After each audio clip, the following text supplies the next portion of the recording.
ან მოგწობთ რადიო იმედის ეთერში მუშაობას და ჩვენ ახლა გამოვეხმაურებით აწარმოეს საქართველოს კონკრეტულ მიმართულებას, რომელსაც მიკრო და მცირე მეწარმეობის ხარდაჭერის პროგრამა ქვია.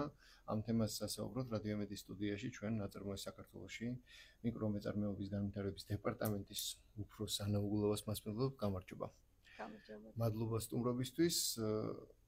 აწარმოეს საქართველოს მრავალი წელია არსებობს და სთავაზობს თავის სერვისებს მომხმარებელს, თუმცა კონკრეტულად მიკრო და მცირე მეწარმეობის ხარდაჭერის პროგრამა უკვე 1 წელიწადს იფლის არსებობისას მოსავალი გაქვთ და სწორედ ამას გამოვეხმაურებით, როგორია შედეგი, რა გამოავლინა ამ პროგრამამ, რამდენად მაღალია მისი საჭიროება და ამ მოცემულობიდან გამომდინარე რა პერსპექტივა გააჩნია მას. პირველ რიგში ალბათ საინტერესო იქნება თქვენი მხრიდან შეფასება, შეჯამება ამ პროგრამისა. დიდი მადლობა მივესალმებით თქვენს მსმენელს, მადლობა მოწვევისთვის. როგორც თქვენ უკვე ახსენეთ, აწარმოეს საქართველოს უკვე 2014 წლიდან მეწარმეთა ხელშეწყობის სხვადასხვა და ბევრი აქტიური პროგრამა აქვს ხოლმე, თუმცა მიკრომეწარმეობის ხელშეწყობის პროგრამამ ჩვენს მოლოდინებსაც გადააჭარბა და 1 წლის შედეგები საკმაოდ შთამბეჭდავი გვაქვს. დაახლოებით 60 მილიონიანი სასესხო პორტფელი არის ამ პროგრამაში უკვე გაცემული, 1200-ზე მეტი სესხი დავამტკიცეთ 1 წლის განმავლობაში. პროგრამა ძალიან აქტიურია, მომართვიანობა დღითი დღე უფრო და უფრო იზრდება და რაც ყველაზე მნიშვნელოვანი და აღსანიშნავია ამ პროგრამაში ძალიან მაღალია რეგიონული მეწარმეების მონაწილეობა, რაც ჩვენ სხვა პროგრამებში შედარებით ნაკლები გვაქვს ხოლმე. ძირითადად აწარმოეს აქამდე არსებული პროგრამები უფრო დიდ საწარმოებზე იყო ორიენტირებული, რომლებიც ძირითადად ქალაქებში არიან ხოლმე და ფინანსურად უფრო მეტ მოცულობაზე. კი, ფინანსურად უფრო მაღალ მოცულობაზე, რა თქმა უნდა, და ძირითადად ქალაქებში არიან ხოლმე განლაგებული, ლოკაცია ქალაქებში აქვს, ეს უფრო სოფელში, რეგიონში, მაღალმთიან რეგიონში არსებულ ბიზნესებზე ორიენტირებული პროგრამაა და გვახარებს მათი ძალიან აქტიური ჩართულობა პროგრამაში. მოლოდინები წლის ბოლოს, რა თქმა უნდა, განაცხადები ისე მზარდია. პროგრამა მუდმივად გრძელდება, შემდეგ წლებშიც გვაქვს გეგმა რომ გავაგრძელოთ. მოკლედ ძალიან აქტიურად მივყვებით ჩვენს პროცესს და მოხარული ვართ ამ შედეგებით. სექციურობა, სფეროები, რომელი უფრო დომინირებს ამ მიკრო თუ მცირე მეწარმეებიდან? კი, პროგრამით განსაზღვრული გვაქვს, რომ პროგრამა ეხება თითქმის ყველა ეკონომიკურ საქმიანობას, გარდა ვთქვათ, სოფლის მეურნეობის პირველადი პროდუქციის წარმოებისა, მაგალითად ამ პროგრამით შეუძლებელია ვთქვათ, ხეხილის ბაღების გაშენება და ასე შემდეგ. ამის არაერთი პროგრამა არსებობს იგივე სოფლის მეურნეობის ამის დროს. კი, ზუსტად ამიტომ, რომ დაფარვა არ იყოს. ხო, გადაფარვა არ იყოს ორი სააგენტოს მეწარმეებს არ გადავფაროთ სამიზნე სეგმენტი. დანარჩენი წარმოების და სერვისის მიმართულებით თითქმის ყველაფერი ფინანსდება. ალბათ გასაკვირი არ არის ის, რომ ტურიზმის მიმართულება ძალიან აქტიურია ამ პროგრამაში. საოჯახო სასტუმროები, ზოგადად განთავსების საშუალებები ყველაზე მაღალი და დაფინანსების ყველაზე მაღალი წილი მათზე მოდის და პორტფელში ყველაზე დიდი ადგილი მათ უჭირავთ. ამის მერე უკვე არის საკვებით და სასმელით მომსახურების საქმიანობები, გვაქვს ავტომობილების ტექნიკური მომსახურება ძალიან აქტიური და ასევე კონკრეტულად რეგიონებში არის გამოკვეთილი ეს სერვისი. გვაქვს სილამაზის სალონების მომსახურებები, წარმოების სხვადასხვა მიმართულება, თიხის წარმოება, ტყავის წარმოება და ასე შემდეგ. თითქმის ყველაფერი წარმოების და სერვისის მიმართულებით, გარდა როგორც აღნიშნეთ, სოფლის მეურნეობის პირველადი პროდუქციის წარმოების. გასაგებია. მე მაგალითად არ მიგვირს, რომ ასეთი მოთხოვნადი იყო და ვფიქრობ, რომ ეს დარჩება მუდმივად მოთხოვნადად. იმიტომ რომ იგივე აწარმოეს საქართველოს პირველადი ინიციატივები სხვა მასშტაბებზე იყო გათვლილი. სხვა მოცულობაზე იყო და ჩვენთან მეწარმეობის ხელშეწყობის თვალსაზრისით ალბათ ეს კიდევ უფრო მნიშვნელოვანი და ღირებულია, იმიტომ რომ სწორედ აი ამ სეგმენტიდან მე ვიღაცა დარჩება ამ სივრცეში, ვიღაცა შეიძლება ვერ წავიდეს საქმე და საერთოდ შეიცვალოს პროფილი, მაგრამ მომავალში თუ მსხვილი ბიზნესი უნდა წამოვიდეს, სწორედ აქედან ამოცენებული ამ გამოცდილებით და ამ შესაძლებლობებით ადამიანები არიან, იქნებიან, მე ასე მგონია. კი, აწარმოეს საქართველოს ასე უყურებს, რაღაცა თითქოს შეგრძნება გვაქვს, რომ ზრდით დიდ მეწარმეებს, აი ყველა ნაბიჯზე მივყვებით და საბოლოოდ ვიღებთ შემდგარ დიდ ბიზნესს, რომელიც უკვე გამართულია ფინანსურადაც და შეიძლება ჩვენი ჩართულობა ცოტა ნაკლები ჭირდებოდეს. ხო, და იდეა შეიძლება ისეთი იყოს, რომ შეიძლება თქვენთან დაიწყოს მიკრო და მცირე მეწარმეობის ამ პროგრამით. მე უკვე აწარმოეს საქართველოს იმ დიდ მოცულობის პროგრამებზე გადავიდეს, სადაც უკვე ამის მასშტაბები იქნება. კომპლექსურობა როგორია და რაში გამოიხატება? ერთია ფინანსური მხარდაჭერა, რაც საერთოდ შეიძლება ამ თქვენი პროგრამის მიმართ ასეთი ინტერესი და მაღალი დამოკიდებულება და ბენეფიციართა ასეთი რაოდენობა შეიძლება უკავშირდებოდეს თუნდაც იმ პოლიტიკურ მოვლენებს, რომელიც სხვადასხვა ფინანსური შესაძლებლობების სარგებლიანობას გრანტებით გათვალისწინებულს უკავშირდება, მაგრამ ყველა ასეთი ტიპის გრანტის უცხოური იქნებოდა ჩვენი არის თუ ვის არ უნდა ყოფილიყო, ყველა გრანტის ჩემი შეფასებით მთავარი პრობლემა იყო შემდეგი, რომ ფინანსურად გეხმარებოდნენ, რაღაც შეიძლება პროდუქციის შექმნაში გეხმარებოდნენ და შემდეგ უკვე მარკეტინგის ნაწილი ამ პროდუქციის გასაღების, ან შენ ობიექტამდე სტუმრების მოყვანის თუ პოპულარიზაციის ელემენტები საერთოდ ნულის დონეზე იყო. და როგორც წესი ეს ფული რჩებოდა ამ არ ვიცი, შენობასა თუ რაღაც ინფრასტრუქტურაში გარდასახულ ვალუტაში და მეტი არაფერი და აი ამ ნაწილში რა შესაძლებლობები გაქვს რა შესაძლებლობები ჩვენც სანამ მიკრო მეწარმეობის ხელშეწყობის პროგრამას გავუშვებდით, ყველა მიცის და თქვენც ალბათ გსმენიათ ჩვენი მიკრო გრანტების პროგრამა, სადაც ჩვენ მქონდა 30000 ლარიანი გრანტები, რომელიც ერთჯერადი ესეთი გრანტის გადაცემით თანხა იყო. და ამ პროგრამის ძირითადი გამოწვევა სწორედ ის იყო, რაც თქვენ ბრძანეთ, იყო ერთჯერადი ფულადი მხარდაჭერა, რომელსაც არ მოყვებოდა სხვა განგრძობითი მხარდაჭერის მექანიზმები და არ იყო ეს ბიზნესები, რომელსაც ვაფინანსებდით მდგრადი, ანუ სიცოცხლის უნარიანობა მათი იყო ძალიან მცირე. რამდენიმე წელში ძირითადად დეფოლტდებოდა ესეთი ბიზნესები, იმიტომ რომ იყო ერთჯერადი თანხის მიცემა იმ მეწარმისთვის, რომელიც არ იყო ბიზნესისთვის საკადრისად მომზადებული, მიუხედავად იმისა, რომ საკმაოდ ბევრ ნაბიჯს გაივლიდა პროგრამის განმავლობაში, მაგრამ მაინც საბოლოოდ ამ პროგრამის ძირითადი გამოწვევა მოკლედ იყო ეს, რომ ფინანსდებოდა არამდგრადი ბიზნესები მეტწილად. ახლა რაც შეეხება ამ გამოცდილების და კარგი გაკვეთილი მივიღეთ ამისგან და შევქმნით ეს ჩვენი მიკრომეწარმეობის ხელშეწყობის პროგრამა, რომელიც სასესხო პროგრამაა. შესაბამისად, აქ გაზრდილია მეწარმის პასუხისმგებლობაც პროგრამის ფარგლებში სესხს გასცემს ფინანსური ინსტიტუტი, კონკრეტული ბანკი და შესაბამისად ამ სესხის გადახდის ვალდებულება არის ბენეფიციარის მხარეს, თუმცა რა თქმა უნდა არის პროგრამა შეღავათიანი პირობებით და სტანდარტული სესხისგან ბევრად განსხვავებულია და ამ დეტალებს გეტყვით ახლა რითი განსხვავდება სტანდარტული სესხისგან. მაგრამ კომპლექსურობას რომ დავუბრუნდეთ თემა მოიტანა ეს ნაწილი რომ კი ბატონო კომპლექსურობას რომ დავუბრუნდეთ ახსანიშნავია სწორედ ის რომ ეს პროგრამა არ არის მხოლოდ ფინანსური მხარდაჭერის მექანიზმი აერთიანებს რამდენიმე კომპონენტს ერთი რომ ფინანსურად ვეხმარებით მეწარმეებს და სესხს ვუიაფებთ ასე ვთქვათ მეორე არის საკონსულტაციო მომსახურების თანადაფინანსება და სწორედ აი მეწარმეები რომლებმაც არ იციან როგორ გაყიდონ თავიანთი ბიზნესი როგორ დათვალონ შემოსავალი მოგება როგორ დაგეგმონ ზოგადად თავისი ბიზნეს სტრატეგია, იურიდიული საკითხები არა აქვს კომპანიაში მოგვარებული, საგადასახადო პრობლემები აქვს და ასე შემდეგ. აი ამ მიმართულებებით ჩვენ თავაზობთ საკონსულტაციო მომსახურების თანადაფინანსებას და მაქსიმუმ 25000 ლარიან გრანტის მიღებას.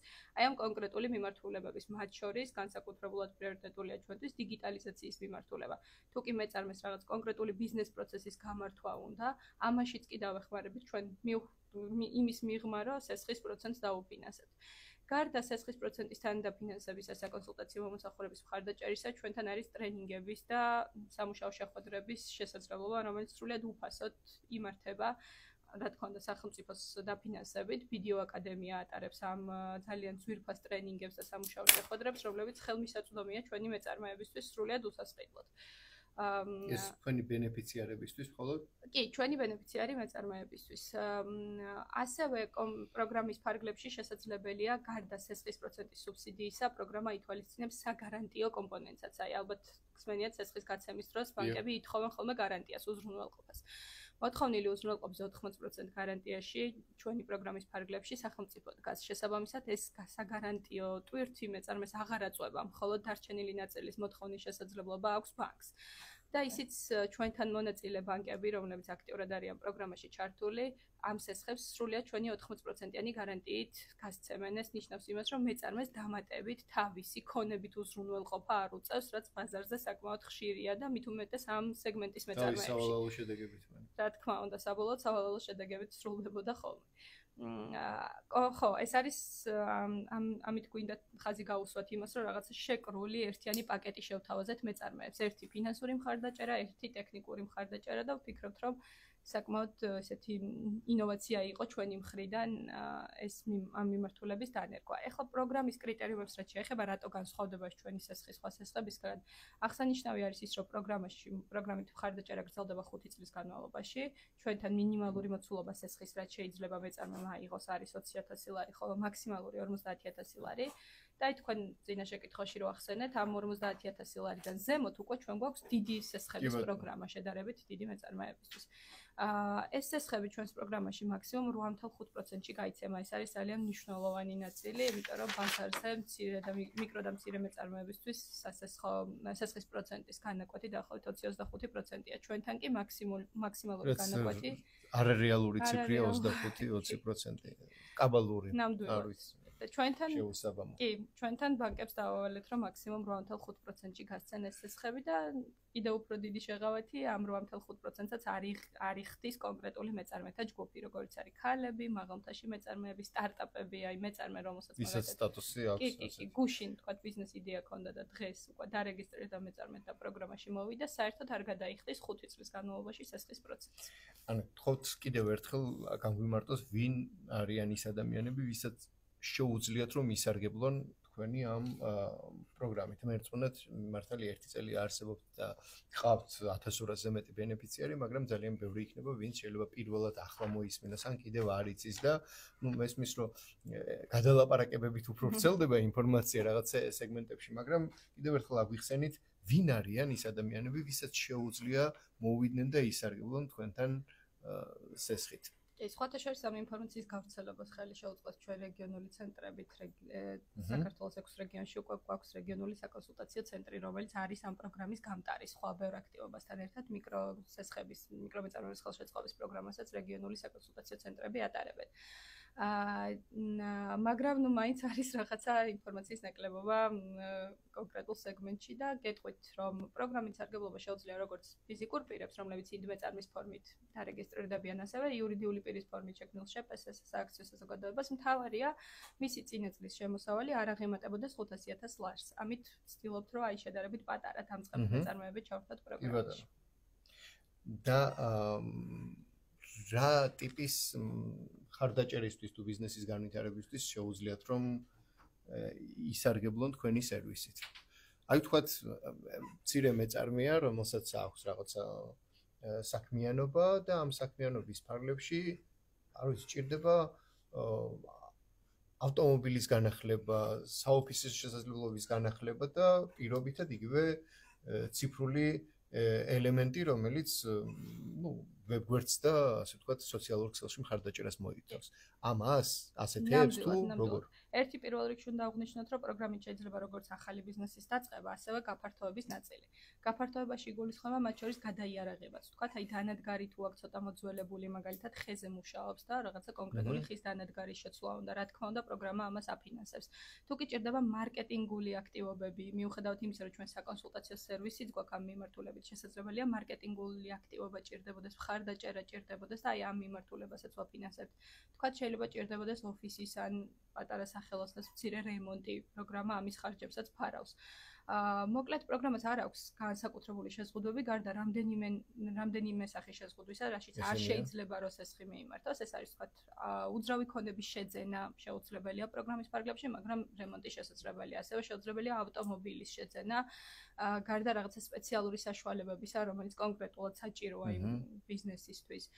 ასევე პროგრამის ფარგლებში, ისედაც გამორიცხულია, მაგრამ ალბათ აკრძალული გვაქვს წილების და აქციების შეძენა. ძირითადად ეს არის შეზღუდვები, რაშიც არ შეიძლება რომ სესხი გაიხარჯოს. დანარჩენი კაპიტალური დანახარჯი იქნება თუ საფრუნავი საშუალება, მათ შორის საოპერაციო ხარჯებიც, თქვა ხელფასებიც. აი სტარტაპების შემთხვევაში ძალიან ხშირად გვაქვს განაცხადები, როდესაც დასაწყისისთვის ჭირდებათ, აი ვთქვათ, ხელფასის, ერთი თვის ხელფასის გადახდა თანამშრომლებისთვის. და ამ ნაწილსაც ფარავს პროგრამა თავისუფლად. და შემდეგ როგორ არის ფინანსების მართვა, თქვა თქვენ აძლევთ ამ დახაზა თვითონ ინტერიერის გასაუმჯობესებლად თვითონ ეძებს პარტნიორს, ვინც ამას გააკეთებს, თქვათ დიჯიტალიზაციისთვის თვითონ ეძებს ჯგუფს, რომელიც ვებგვერდს გაუმართავს ან ამ შემდეგ თუ თქვენ რაღაც კრიტერიუმების შესაბამისად ითხოვთ, რომ იპოვოს ასეთი და არა ისეთი სესხის გაცემის შემთხვევაში, სესხის გაცემის შემდეგ თავად განკარგავს იმ კონკრეტული მიზნობრიობით, რაც ჩვენთან დააფიქსირა და ამის შემოწმება და მონიტორინგი არის ძალიან მკაცრი ჩვენი მხრიდან. გვყავს კონკრეტული კომპანია, რომელიც ძალიან დეტალურად ამოწმებს გახარჯული თანხის ისწორეს, რამდენად იგივე მიზნობრიობით დახარჯა, რაც ჩვენთან ბიზნეს დიაგნოსტიკის დროს დააფიქსირა და ასევე ვამოწმებთ გადარიცხვის დოკუმენტებს, მივდივართ ადგილზე მეწარმესთან. მოკლედ, თუ კი აწარმოეს პროექტები ცნობილია, მონიტორინგით არის ცნობილი ჩვენ მიკროგრანტების ნაწილშიც დაახლოებით 4-ჯერ ვამონიტორინგებით ვდით მეწარმეს და აქაც ძალიან მძლავრი მექანიზმი გვაქვს მონიტორინგის. ერთი ჩვენი მხრიდან და რა თქმა უნდა, ბანკი თავის მხრივ მის მიერ გაცემული სესხის მონიტორინგს თავისი მეთოდებით ცალკე კიდევ აკეთებს. თუმცა პროგრამის ფარგლებში აწარმოეს სრულყოფილად პასუხისმგებელია მონიტორინგის ნაწილზე და თანხა ზუსტად ისე უნდა გაიხარჯოს, როგორც მიზნობრიობაში იყო ნახსენები. ჩვენ აღარ ვუთითებთ, რომ აი ამ კონკრეტული მომწოდებლისგან შეიძინოს თქვათ რაღაცა კონკრეტული დანადგარი იქნება თუ საიტის მომსახურება კონკრეტული პროვაიდერისგან მიიღოს. თავარია იმ კონკრეტული მიზნობრიობით დახარჯოს თანხა, რაც ჩვენთან მიუწითა განაცხადში. გასაგებია და თქვენ ტრენინგების ნაწილი ახსენეთ და შემდეგ რაღაც მხარდაჭერა, რომელიც იგივე მარკეტინგულ ელემენტებსაც შეიძლება მოიცავდეს. ტრენინგები გასაგებია, რომ მივიდნენ დაესწრენ, მიიღეს ინფორმაცია და გამოიყენა ვინ როგორ ეგ სხვა საკითხია, მაგრამ მარკეტინგული მხარდაჭერის ნაწილში, როდესაც მიმდინარეობს საგრანტო პროცესი ან და გეგმით გათვალისწინებული პერიოდი გავიდა, თანხაც ჩადებულია, საქმეც გაკეთეს და შედეგებზე გასვლისთვის ხელშეწყობის ნაწილში აქ რა რესურსები. ეხლა მანდ ცოტა კიდევ უფრო გასაგები რომ იყოს პროგრამით დაინტერესებული პირებისთვის. ერთი არის ეს სასესხო პროგრამა, ეს მიკრომეწარმეობის ხელშეწყობის პროგრამა, მეორე არის ამ პაკეტში შემავალი ტექნიკური მხარდაჭერა, საკონსულტაციო მომსახურების თანადაფინანსება, კიდევ მესამე მიმართულება არის ტრენინგები მაგალითად. ტრენინგების ნაწილში, როგორც ვთქვით, ჩვენ ტრენინგების გავლენასაც ვსვამავთ, ანუ გავლენის შეფასების ინდიკატორები გვაქვს და წლის ბოლოს ამ შედეგებიც უკვე ფართო საზოგადოებისთვის ცნობილი იქნება ჩვენმა ტრენინგებმა რა გავლენა და ვორქშოპებმა რა გავლენა იქონია მეწარმეებზე, მაგრამ კიდევ უფრო ხელშესახები შედეგები გვაქვს საკონსულტაციო მომსახურების ნაწილში. ეს ჩვენი რეგიონული საკონსულტაციო ცენტრები საკონსულტაციო მომსახურებას ფარავენ 6 მიმართულებით. ეს არის გაყიდვები, ფინანსები, იურიდიული საკითხები, საგადასახადო საკითხები, გაციფრულება და ბიზნეს მოდელირება. როცა მეწარმე პროცესი კარგად რო წარმოიდგინოთ, მეწარმე მოდის ჩვენთან, გადის ბიზნეს დიაგნოსტიკას და ამ 6 მოდულიდან კონკრეტულში უდგინდება საჭიროება. მისი ინტერვიუს შედეგად, რა თქმა უნდა, სრულყოფილი 2 საათიანი ინტერვიუა დაახლოებით და ვიგებთ ბიზნესს რა საჭიროება აქვს. ამის შემდგომ ვეუბნებით, რომ თქვა განვუსაზღვროთ საჭიროების კუთხით მარკეტინგის მიმართულებას და გვყავს ასე ვთქვათ სანდო კომპანიების სია, ესეთი რაღაცა როსტერი, ასე ვუწოდოთ, შექმნილი, სადაც მოცემული არიან აი მარკეტინგის და საკონსულტაციო მარკეტინგის მიმართულებით საკონსულტაციო მომსახურების მიმწოდებელი კომპანიები. თუ კი სესხში ჩვენ ვინ იქნება პროვაიდერი, მაგას არ ვუყურებთ.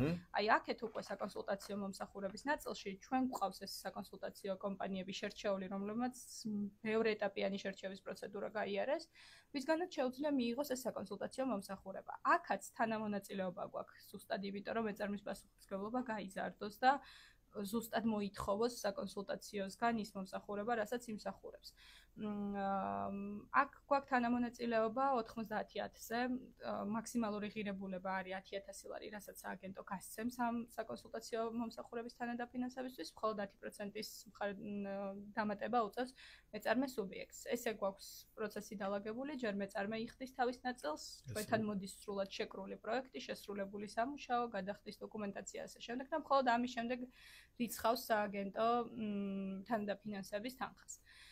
შედეგები აქაც იზომება, გავლენის შეფასების ანგარიში იწერება წლის ბოლოს და ეს ანგარიში ამ ნაწილსაც მოიცავს, მათ შორის უყურებთ რამდენად გაუმჯობესდა ფინანსური მაჩვენებლები, ხო არ მოხდა თანამშრომლების აყვანა, ან არსებულ თანამშრომლებისთვის ხელფასების გაზრდა, რამე ცვლილებები განიცადა თუ არა ბიზნეს მოდელის ნაწილში. ხშირად გვაქვს ესეთი კარგი кейსები, როდესაც ჩვენი საკონსულტაციო მომსახურება მიიღეს ჩვენი თანადაფინანსებით და მეწარმე მას შემდეგ დაფიქრდა, რამდენად ჭირდება ეს მომსახურება და ხშირად მე აუთსორსზე გაუტანია და მიმხვდარა, რომ თვითონ ყველაფერს ვერ გააკეთებს, თქვა ბუღალტერიც თვითონ ვერ იქნება, ხის ოსტატიც თვითონ ვერ იქნება და თქვა ბუღალტერიის ნაწილი ჩვენ რო ერთი თვე დავუფინანსეთ ან ორი თვიანი მომსახურება, მერე მიხვდა რომ უნდა დააკონტრაქტოს პირი, ვინც ამ საკითხს მოუგვარებს და ესაც ვფიქრობ, რომ ჩვენი ძალიან ესეთი წარმატებული პრაქტიკის მაჩვენებელია, იმიტომ რომ სულ მცირე მეწარმეს ვანახეთ, რომ რაღაცა მომსახურება ჭირდება. და ყველაფერს თავისით ვერ იზამს, როგორც იცით, ეს ძალიან ხშირია თან ესეთ პატარა მეწარმეებში, ინდივიდუალური მეწარმეები თვითონ არიან ხელოსანიც, მეწარმეც, ბუღალტერიც და ასე შემდეგ. ნუ ადრე პოლიტიკაშიც იყო ხოლმე ასეთი რაღაცები. მადლობა სტუმრობისთვის.